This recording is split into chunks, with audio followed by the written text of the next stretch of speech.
সময়টা ছিল জ্যৈষ্ঠ মাস, মধু মাস।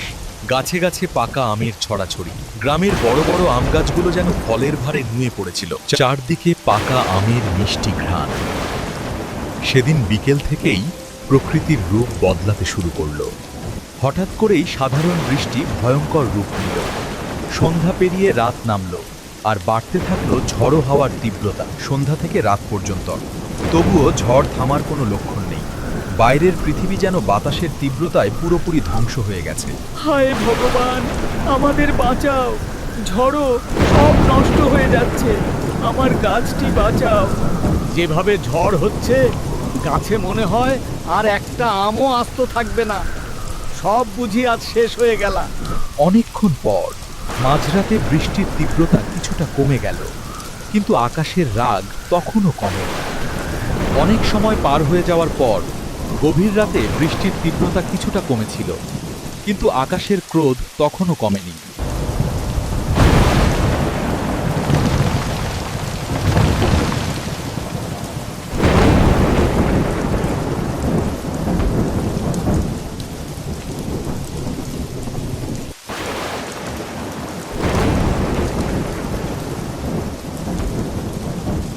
হারিকেন হাতে আঁধার রাতে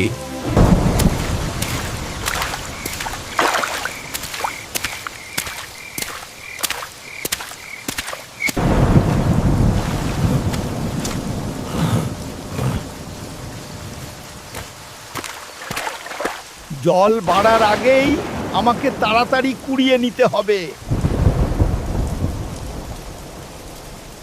তিনি বাড়ির সীমানা পেরিয়ে পেছনের পুকুর পাড়ের দিকে হেঁটে গেলেন। পুকুর পাড়ে একটি খুব পুরানো এবং বিশাল আমের গাছ আছে। জায়গাটা দিনের বেলাতেই একটু ভৌতিক, আর রাতে তো কথাই নেই।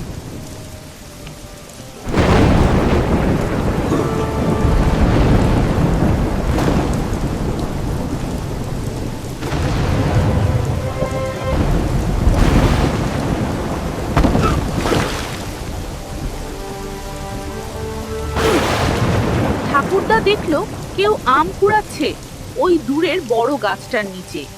লোকটা একদম সাদা পোশাকে ছিল,